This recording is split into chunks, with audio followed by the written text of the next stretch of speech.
a cover letter looks like by the end of the session. Really pleased to be joining you here today, so thank you everyone for having me. Just a little bit of context about me and about Savills. So Savills is a real estate company. We advise corporate, institutional and private clients seeking to acquire, lease, develop and realise the value of prime residential and commercial property in the UK. But hopefully that shouldn't make too much of a difference to the session today. But I work in our graduate recruitment team. So my sort of day-to-day job is talent acquisition and looking through lots of CVs and cover letters.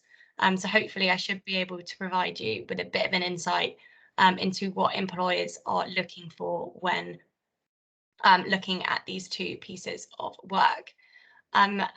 As Claire kindly mentioned, we're going to use the chat function today. I will be taking all questions at the end. So if you do pop them in or you're nervous about forgetting them, chuck them in and I'll come back to them at the end. But hopefully we'll try and make it a little bit interactive. I'll be asking a couple of questions here and there, so please do just whack them in the chat box if there are any questions or I need some answers, and we'll take it from there. And rest assured, no right or wrong answers. Please just get involved as much as possible. But we'll head straight in. So next slide, please.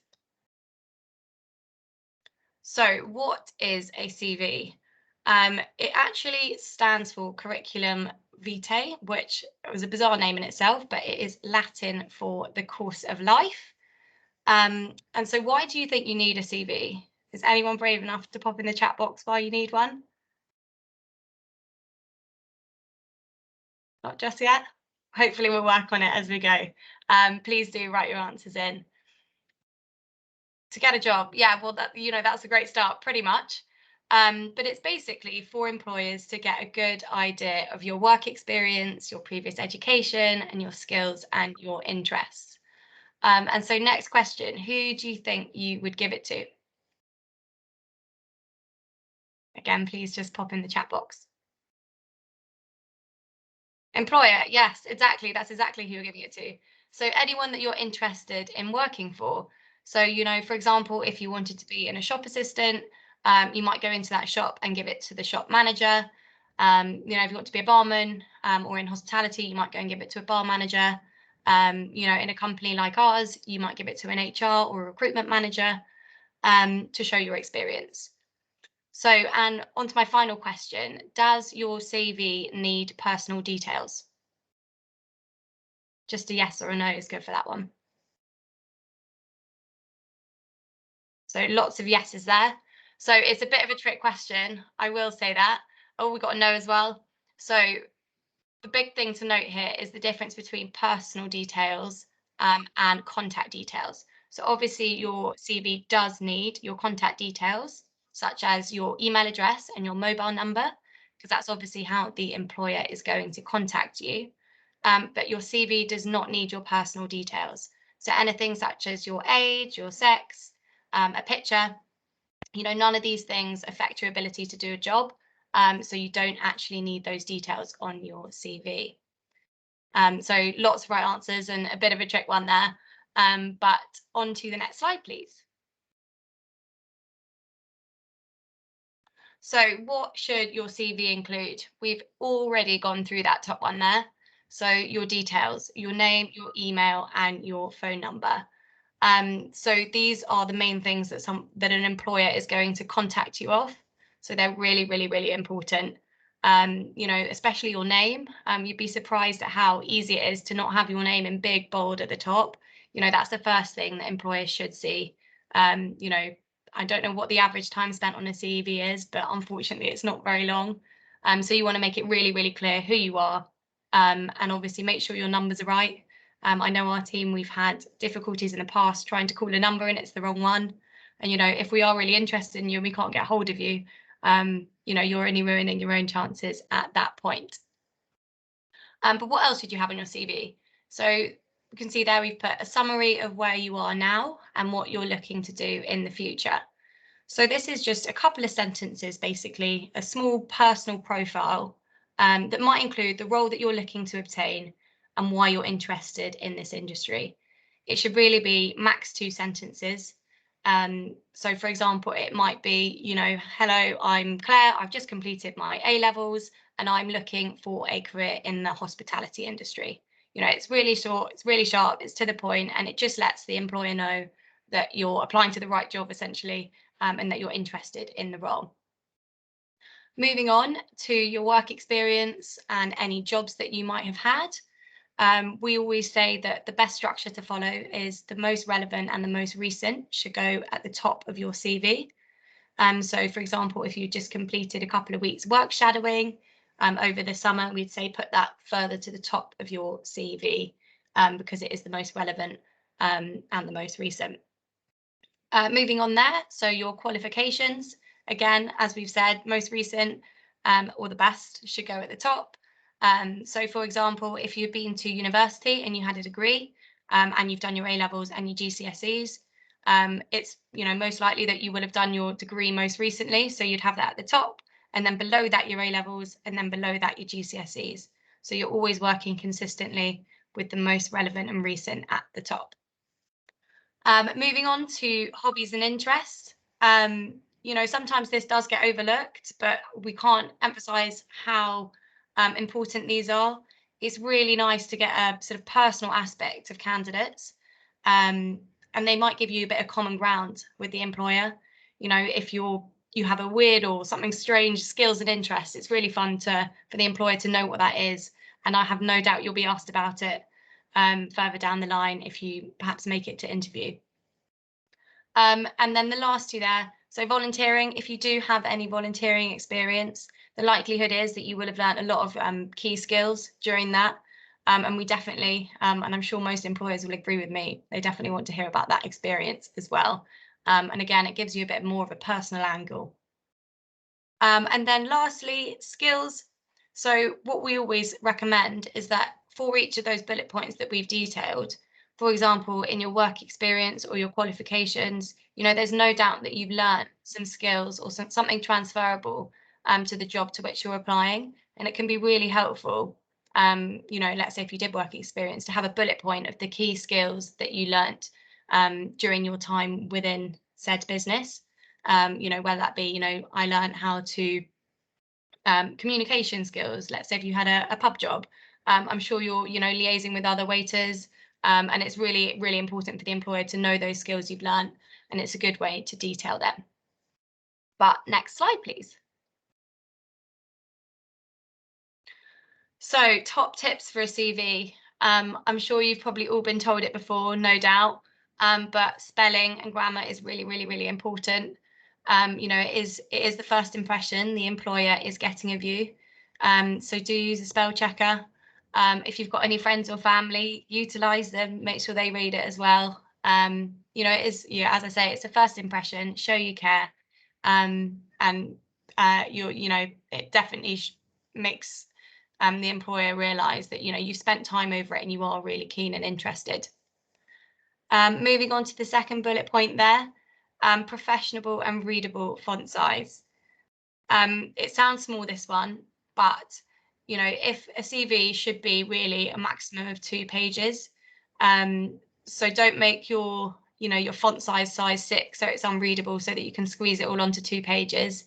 We always recommend that you should be size 10 or above, and make sure you keep it consistent throughout. So section headings in bold, so that it's really clear to the reader. So if they want to go straight to your qualifications, they can, see it in bold, it will say qualifications and they can read that section. Same goes for, work experience or contact details, just so that, when an employer is looking, they know which section they're going to if they want to find a relevant bit of information. Formatting with dates. This is something that we've picked up over the past couple of years because we've seen lots of inconsistencies, and it does just make it a lot clearer for the reader. So for example, if you finished school in 2021 and you were there from 2020, like you can see there, if you put that in one date and then you put your GCSEs and you write the full date, it just looks a little bit inconsistent. So it's the really small details, making sure if you're writing the full date in one part of the CV, make sure you write the full date in another part of the CV as well. And then moving on to the next point, So no longer than 2 pages. Hopefully I've, just mentioned that, but it's better to be short, sharp and clear than add in lots of irrelevant experience. And the second point goes without saying, it's easier to make more mistakes the longer it is. So make sure it's short and sharp. Next bullet point there, you can say use it to sell yourself. This is probably the first thing that the employer is seeing. And you all will have, skills, experience, things you've learned from school. I'm sure you all do things in your free time as well. Use that as an opportunity to sell yourself. And make sure you pick out your main strengths and your personal characteristics, why they would work for the job. And again, as I've said there at the bottom, extracurricular activities, for example, if you like playing sport, or you do some volunteer work, or even if you've looked after a sibling, there are all skills and extracurricular things that you have that you can use on your CV. Okay, next slide, please. So what we thought we'd do here is a bit of a sort of test. We've got a good CV and a bad CV. This is a slightly weaker one, and then we'll go on to a better one on the next slide. But you can see there I've highlighted some sections in yellow for the weaker stuff. So just have a think to yourselves at what you think from what we've already covered might be wrong with this CV. I will go through them all, but if anyone's got any immediate ideas, please do pop them in the chat box. And to be honest, it's not a really bad one. It could be a lot worse, but at least it's very detailed. But there are some small things that could change. Okay, well, I'll go through them all. So first one you can see is they've got a picture. You don't need a picture on your CV unless it's asked for, and it really shouldn't be asked for. You don't need it, as I said, it's personal details. You just need your contact details, which they have on there. Moving on, personal profile. You can see there it's about 6 or so lines. So it's quite a heavy chunk of text to sort of open with. As we mentioned earlier, it should only be around 2 sentences. Should be really sharp and to the point. So in that situation, in the profile, we would cut that down quite a lot. And then moving on, you can see that this CV leads with skills and attributes, whereas actually in this situation, the work experience should come first because it's more relevant and more recent. Moving on, you can see the work experience under employment history, and this should be broken down into responsibilities. It's always better to have smaller pieces of text, bullet points, make it easy for the reader rather than having large chunks of text. And then moving down to the bottom, you can see the master's degree and the other degree. They don't actually differentiate between the two and tell us what the university name is of the first one. So you're actually making a little bit more work for the employer and the reader, and you want to make it as easy as possible. And then finally, that last highlighted yellow section, it says excellent references available on request. Great that you've got references, but we don't need to know they're excellent at this stage. If you do have them, just put references available on request. We don't need to know if they're excellent. I'm sure they are, but we can find that out for ourselves. And okay, next slide, please. Okay, so this is a slightly better CV. As you can see, it's formatted a lot better. You can see in blue, all the highlighted sections are really clear.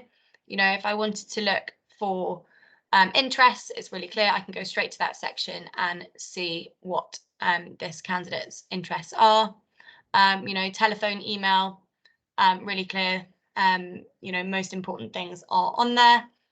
When it comes to education and qualifications, you can see that they've written the date out in full, so the format is consistent the whole way down. And you can also see that they've got the most relevant and the most recent at the top, which is the format that we are looking for. The only thing that we would be slightly critical here is that she has listed her references. You can see that we've actually blocked them out in this. but we don't need them. As I've mentioned, you just need to put references available on request if you have them. And this CV is relevant to our industry, and you can see there that she has differentiated property experience from other employment. So, for example, if you were going for a job in, let's say, hospitality, and you had hospitality experience, you might section this off separately, so the employer can know what relevant experience you have in that situation. It's always quite a nice way of doing it. But no, hopefully that provides you with a bit more of an insight into what a better CV looks like. And on to the next slide, please. Okay, so I thought we'd do a little quiz. Hopefully this, some of them are going to be a bit of a guess. But first one, what do you think is the longest CV we at Savills have received? If you guys just chuck a number in the chat box. 8 pages, 10 pages. You're not wrong, you're not far off. You'd be surprised, it was actually 17 pages, which, as you can imagine, is quite a long way to read through. And me personally, my spelling is terrible and I'm very dyslexic, so it only leaves you more options to make mistakes. Well, I guess this leads on to my second question, is how long should your CV be?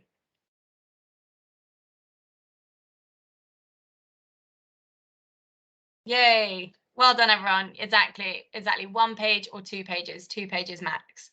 Ideally, you should be able to print it off onto a piece of A4 and it could be on 2 sides if you took it into a shop or you were handing it over to an employer. So yes, well done, correct. Third question, do you need to add a picture to your CV? Just a yes or a no. Yes, thumbs up. Everyone's saying no. Exactly. You don't need a picture on your CV. And then moving on to the next one, name 3 sections or types of things you should definitely be included on your CV. I'll give you an example of one, would be your contact details.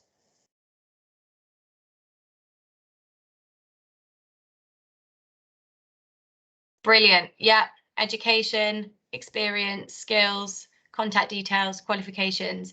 Yeah, exactly. Name, exactly. Well done, whoever said name, really, really important. And sometimes, you're so worried about putting the skills and experience on that you forget your name, which is really, really important.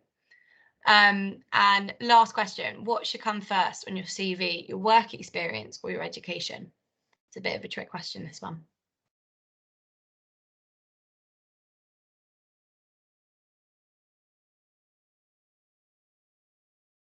We've got a couple of different answers there. So what we say is the most relevant and the most recent. So it could actually be either. So both answers are correct. So whichever is more recent and more relevant, make sure that goes further to the top.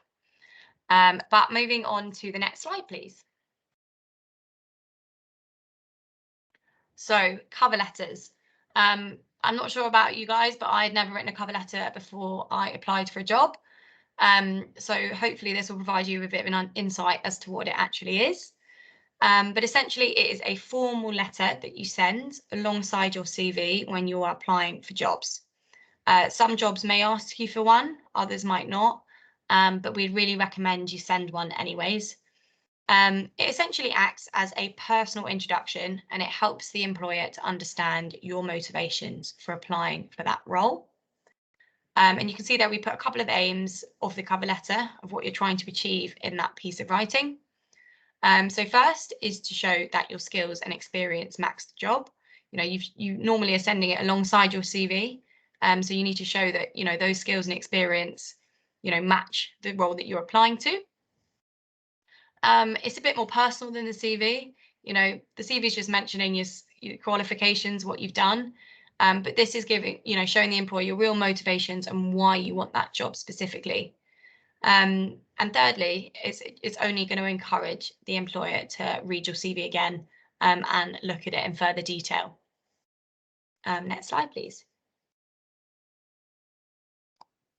So what should your cover letter include?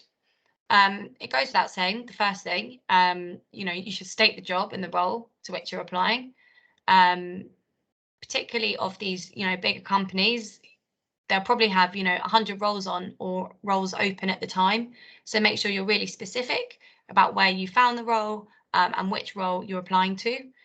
For example, if you're applying for a specific pub to be a waiter in Birmingham, you would say that, and you say, I found it on LinkedIn and I'm applying for X role in X office.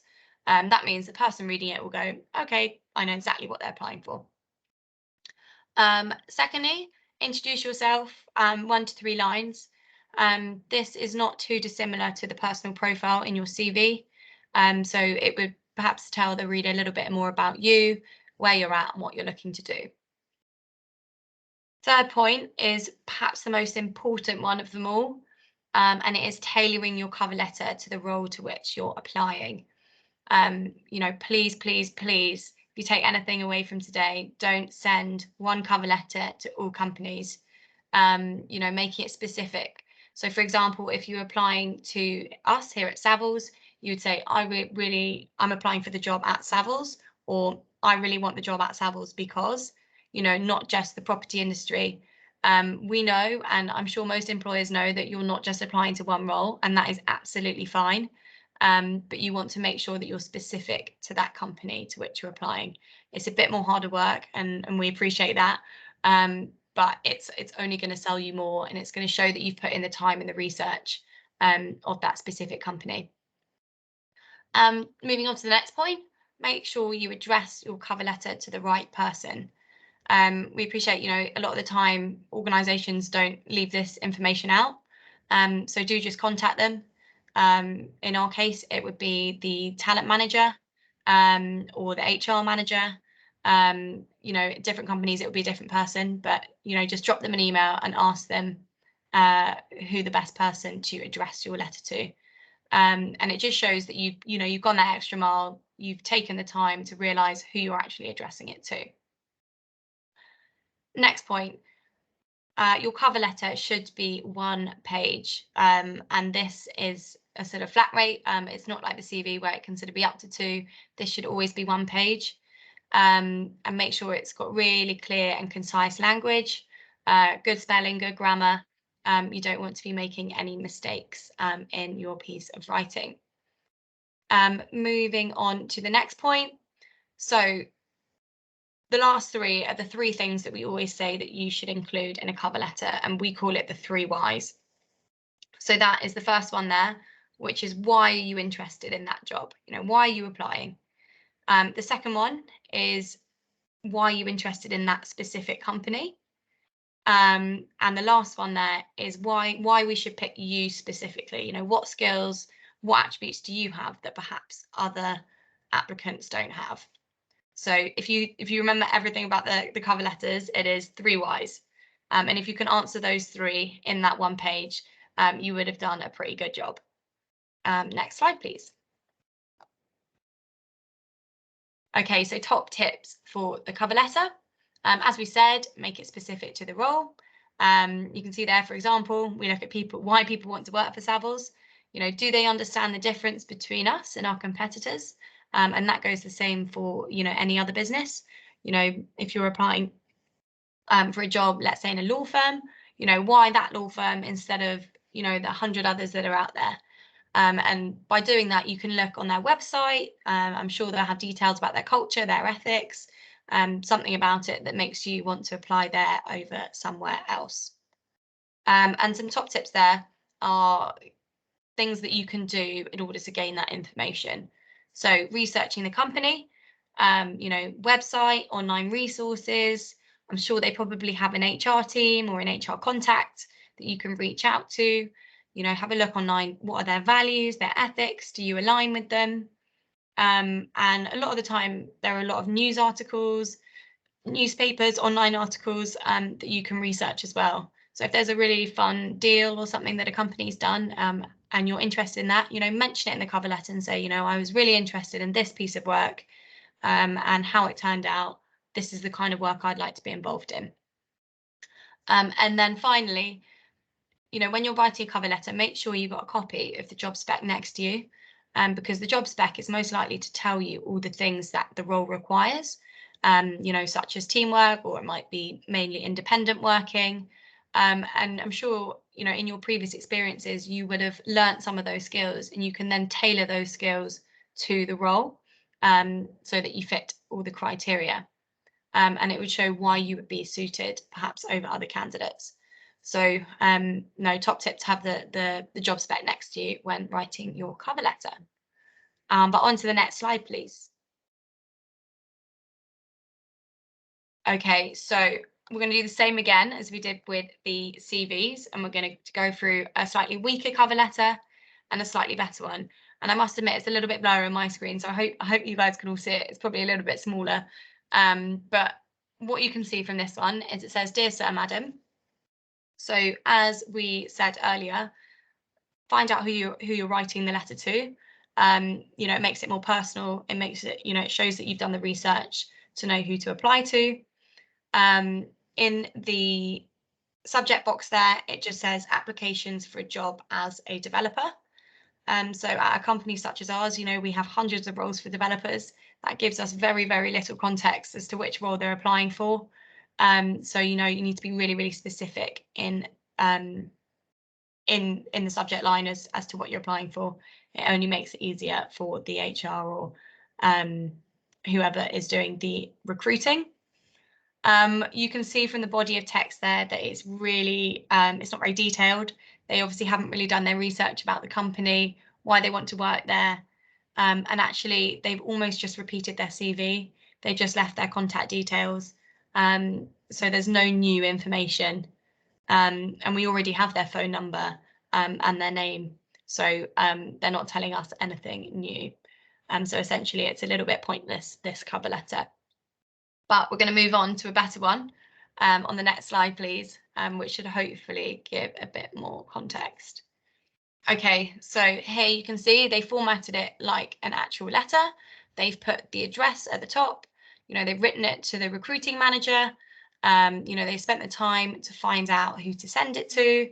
They've dated it, and they've put their own address on there as well, so we know who it's come from. You can see it's one page. It's formatted really well. Even the really small stuff, like they've made the formatting so that it's square sides, so it's nicer to look at. You can see there it's detailed. They're referring to our website. They've clearly done their research, and it's a lot better. From this we can gain a lot more understanding about their motivations for wanting the role. And if you do have a chance to read it, they have answered the 3 whys. So why we should pick them, why they want to work for us, and how we differ from our competitors. And as you can see, it is one page. So big thumbs up. They've stuck to all the criteria. But next slide, please. Okay, so another quiz. First question, how long should your cover letter be? If you guys could write in the chat box, that'd be great. Yes, one page, one page, one page, one page. Perfect. Yes, exactly, one page. What do you think are some of the most common mistakes made in a cover letter? There's no real right or wrong answer to this one, to be fair.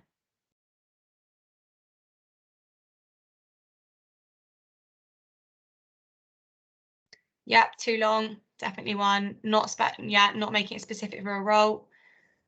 Too short, exactly. All correct answers. But I guess the third one there refers to spelling mistakes. We have had lots of spelling mistakes in the past. That's another one that tends to trip people up as well. But moving on to the last question, what do you think is the most amount of spelling mistakes that we've had in a cover letter?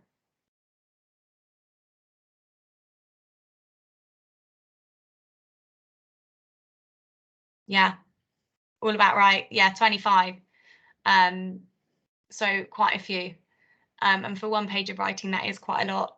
And yeah, if you can, use a spell checker. Ask your friends and your family to read it. It's always good to get insight from someone else as well. I mean, I know I definitely, if I stare at the same piece of work for too long, you read over your own mistakes. It's very easily done. But it's normally one of the first things an employer is reading. So do get someone to read over it.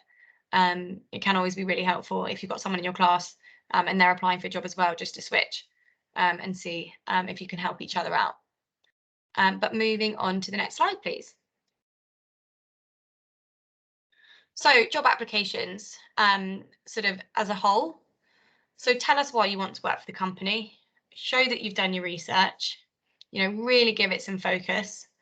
If there are careers fairs, jobs fairs, events, networking events, I know they always seem a little bit scary in the first instance, but we can't recommend them enough. It's really good to go and speak to someone, and I'm sure they'll tell the honest truth, and you'll find out a lot more by speaking to people. If you can, reach out, try and get work experience. I appreciate this year it's incredibly difficult with COVID, but things are starting to open up slowly. But do try and utilise your network as much as possible. And above all, show what kind of person you are. People forget that when you're applying for a job, it is for most people, 9 to 5, 5 days a week. People want to see what you're like as a person. And they just want you to be, kind and honest. And that really does show through. And the last thing there, when you're applying for a job, if they've asked for a CV and a cover letter, make sure you do send off a CV and a cover letter. It sounds really simple, but a lot of the time people just send their CV or they just send their cover letter. And it's just, again, that attention to detail, making sure that if they've asked for both, you send both, and make sure that's really clear. Okay, next slide, please.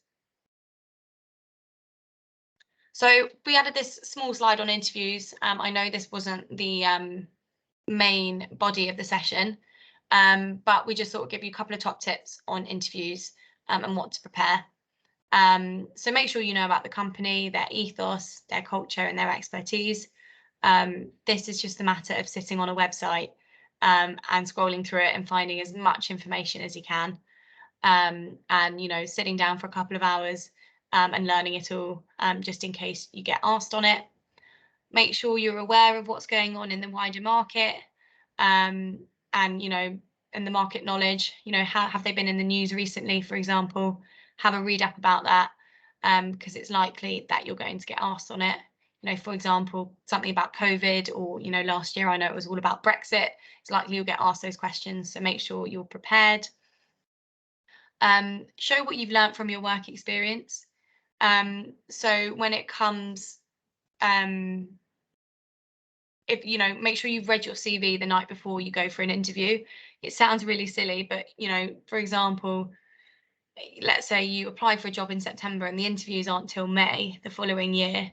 You might have gained new experiences, or the work experience that you did might be 3 years ago now. So it's always good to look at the CV that you sent off, reread those skills, and just make sure you're really up to date. So you're prepared for any questions that they ask. Competency-based questions. These are sort of strength-based questions. It's as simple as Googling them, and they'll give you lots of examples. The kind of questions that are like, tell me about a time when, I don't know, you showed leadership, or whatever it might be. And it's always good to, have that next to your CV and look at your CV and go, oh, actually, in this role, I did do that. And just having some up your sleeve so that when you're asked, you can take a second to think it through and then just answer it slowly. But last point is probably the most important. It's just be yourself and show your personality. No one wants you to be any different. So make sure, I know interviews can be a little bit nerve-wracking. That's totally natural and normal. But just be yourself. People want you to be there, and no doubt you want to be there as well. And that's the main thing that will come through. Okay, next slide, please. So we included this just because it's quite a helpful slide to take a picture of as a bit of a tip list for applications and CVs. So if any of you do have a phone or a camera, whatever, please do feel free to take a picture of this slide. Can always be really helpful. Yeah,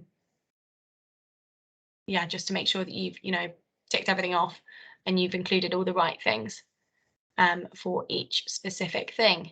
And then I think I want to say that's the last slide. I'm sorry, I've rambled on quite a lot. I've spoken very quickly, but hopefully you've learned bits and bobs here and there. But I think, Claire, I'm happy to take some questions. So I don't know how we want to do those, whether it's through the chat box or... We've actually got one in the chat already. We've got one which says, what if you were asked a question that completely throws you off? And I think this was in reference to interview questions. No, that's a really good question.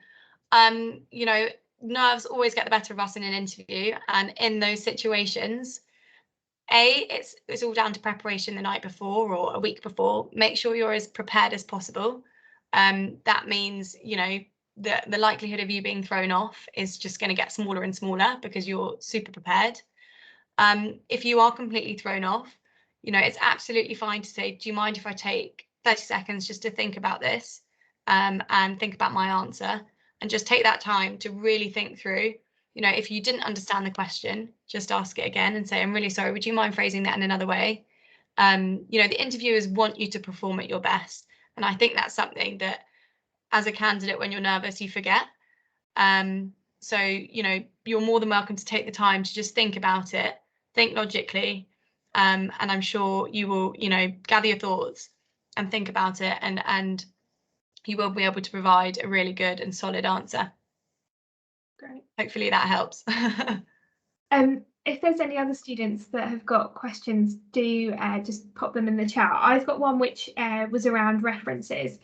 So on behalf of our students, I guess, who would you suggest that they should write as or include as a reference at this stage in their kind of careers? Because they might not have, you know, lots of work experience behind them. So who would be a good person to put as a reference? Yeah, no, good question. I think you can either have a personal reference or an academic reference. So, for example, if you have a form teacher or someone at school who's been in control of your academics, or a student counsellor, whoever it might be, it's always a good idea to have a conversation with them and perhaps let them know that you're applying to a job, and you just have to ask, would you mind if I put you down as my reference? Make sure you ask in advance, because the likelihood is that the employer might follow up. But form teachers, anyone who's got a position of responsibility perhaps at school is always a good person to ask, as they know your academic experience and have probably seen you and known you for quite a few years. Okay, brilliant. We've had another question in the chat from Melissa. How can I make a good impression to the interviewer? Again, good question. I think it also goes back, this one, to preparation. The really small stuff. Hopefully the employer will have given you all the details in an email or given you a call. Make sure that you've got all those details and you read them through a few times. So, for example, things like timing, making sure you arrive on time, if anything, 5 minutes early. If they've asked for a specific dress code, dress to the occasion, make sure you're looking smart, you're on time. Make sure you've done your preparation in advance. So, for example, make sure you've checked up on your strength-based questions. You can always ask your contact or your HR contact or whoever is going to be interviewing you. Sometimes they'll tell you, sometimes they won't, but there's no harm in asking. So, for example, I could call Claire and I could say, Claire, do you know who's going to be interviewing me tomorrow? I'd just like to do my research. And then from there, you could Google or have a look on LinkedIn who's interviewing you, see what things they've been doing in advance. So I think making a good impression at interview, in the first instance, is all about preparation. And I think the second one is not letting nerves get the better of you, and really just being yourself. Take your time, think things through, and don't overthink things too much. Yeah, definitely. And don't undersell yourself as well. The amount of students that I know that are doing amazing things, perhaps might be through Career Ready or might be independently. Make sure you explain the situation and the task and what you did appropriately as well. Okay, this is a really good question, and something that I think everybody probably struggles with is, how do you avoid coming across braggy in my cover letter? So getting that balance right between selling yourself and coming across as arrogant or braggy. I think that's a really good question. And, as Claire mentioned, a lot of us do have the tendency to do the opposite and undersell ourselves. So make sure you do sell yourselves. That is really what it's there for.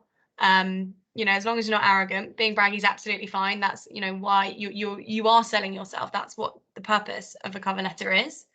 But I think if you are worried about that, I think just try and remember the 3 whys. So you've got the 3 sections. So one is why you, so that's when you can essentially be as braggy as you like. And then the other 2 is why the company. So that section will be all about the research, what you've seen about that company, what deals they've done, whatever it might be. And then the 3rd one is why that specific role. So why do you want to do X job in X office in X location? So I think, yes, 1/3 of it is probably quite braggy, and that's great. But don't forget, you've got to include the other 2 sections. And, you know, making the company know that you really want to work for them is sort of essentially going to overrule the rest. Brilliant. We've got another question, which is, in the interview, can I repeat things that are already on my CV or not? Yes. I have no doubt that an interviewer will ask you about your CV, and that's what it's there for. They'll probably have a copy right in front of them, and they'll say, you know, tell me about a time when you worked as part of a team, for example. And, you know, let's say you, I don't know, played netball or something at school. That's when you would, you know, use those skills and you would refer it. And yes, exactly, you would. There'd be many times that you would repeat yourself. And that's when, you know, we try and use the sort of STAR interview approach to make sure your answers have a little bit of formatting through them. Yeah, and am I right in thinking that it might be that the person that's interviewing you might not have been able to read your CV in quite the same depth as somebody else? So it's always worth kind of reminding people about your skills and your qualities, because they might not have seen it. Exactly. I'm hopeful that they will have seen it. But as you say, you know, not everybody takes the same amount of time. So yes, by all means, you can say, actually, at X company, or, you know, at school, I did X and Y, and these are the skills I learned, and I think these would be good for this role because. So by all means, yeah, you can definitely repeat yourself in that situation. We've always got 2 questions that can be rolled into one. So the first is, how do I make my CV stand out from the rest? And how can we build up our skills and experiences? Both good questions. So how to make your CV stand out from the rest is essentially the answer to the second one is by building up your skills and experience. But at a basic level, formatting really, really important, and make it really, really easy to read. You know, like we saw on that second CV that was really clear, you know, make sure it's formatted, all your font is the same size, and that it just looks really clean cut and professional. And, you know, make sure all the right details are on there. And that's a good place to start. In terms of building up your skills and experience, that's a matter of doing your research and reaching out, you know, networking as much as possible. If you do get any work experience, or, you know, you're looking to make that first step to get work experience, you know, reaching out to companies and saying, you know, is it possible that I can come and shadow someone for the afternoon? The likelihood is, you know, if you perform well or they like you, you can then ask on that day and say, you know, is there another opportunity to come back? So the first step, I know, and I appreciate it can be quite daunting doing that first thing of reaching out. But, you know, you've got to ask these things, ask these questions, and speak to your careers advisors at school. I know Career Ready's got a great network in themselves. So you're already well on your way. So well done for taking the first step. And it's now just a matter of utilising those. And then, you know, once you make the first step, you know, start networking. And I know networking can seem like quite a frightening term at the beginning, but, you know, speak to people and it will all come from there. And for those that are part of the Career Ready programme, remember you've got your mentor as well, and they will have a big network of people. So it might be that you'll be able to tap into kind of people that they know if they can't directly help you themselves. Cool. I think we've got a few more minutes. So if there's anyone else that's got a burning question, do pop it in the chat. We've got about 10 minutes left. So Jaya asks, is there anything you can do to help with nervousness before an interview? I've got my own tip, which is I like to drive my car and just go around and imagine the questions that they're asking and say them out loud, because it's a quiet bubble. No one can tell if I'm on hands-free or if I'm, I don't know, talking to myself. I find that a really good tip. Saying it out loud and almost practicing without it sounding like a script. Thinking of what they might ask is a good one. And so that's my tip. Do you know what? I'd agree with that completely. I have a long Word document of all the things that I think people are going to ask, and it's simple, you know, just Googling interview questions, putting them down. And, you know, there are a couple of questions that you probably know you're always going to get asked, which is why we should pick you, why do you want to do this job, and what do you know about the company? So those are 3 that you can automatically, you know, prepare in advance. And when you feel prepared, you definitely, the nerves do go slightly. Obviously, you can't, you know, diminish them completely. I completely appreciate that, but being as prepared as possible will definitely help you, you know, help with the nerves further down the line. So the more preparation you do, hopefully the better you'll feel. But, you know, just be yourself. And you know, interviewers, a lot of the time, I know it can be a daunting experience, but, you know, they want the best. They want you to perform at your best, and, you know, making sure that you know that is really important. So rest assured, they want you to perform well. So if you need to take a minute here and there, take that minute. That's absolutely fine. And, you know, gather yourself and go forward. But yeah, no, you'll be absolutely fine. You have to kind of think of it as the other side of the coin, which is they're feeling anxious that they want to find the right person. You know, recruiting somebody, whatever type of role, it's a risky business. So reassuring them that you are the right person. Yeah, like you say, they just want you to perform, and no one's there to trick you as well. And if they are there to trick you, you probably don't want to work for them. So, you know, they're on your side. They want you to do well. So asking for a breather or asking them to repeat the question are all completely acceptable things to do. SK asked the question, which is, should we apply to jobs in store? And I'm not sure whether you mean kind of if you're applying for a retail or a hospitality job. I don't know whether you've got anything to add to that, Lara.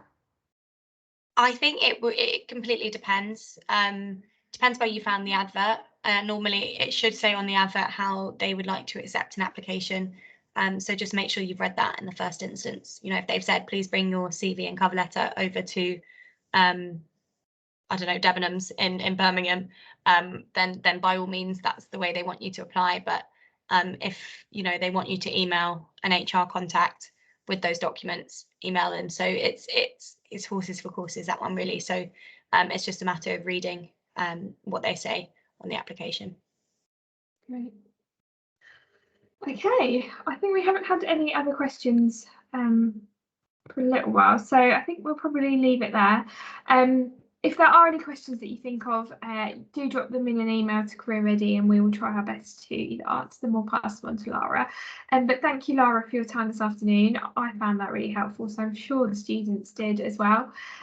Students, make sure you keep an eye out on our Instagram account, which is Career Ready. We often summarise some of these top tips and keep them on there, so it's a really handy way to kind of remind yourself of what's been said. And these sessions have been recorded, so they'll likely be shared on our social media channels as well.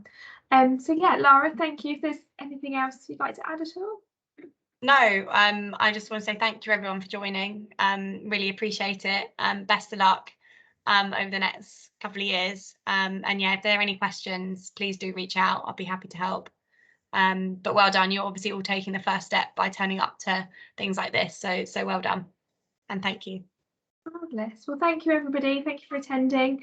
Those that are on work experience, I hope it's going well. And those that have got work experience coming up, good luck. And yeah, see you soon. Thanks, everybody. Thank you. Bye.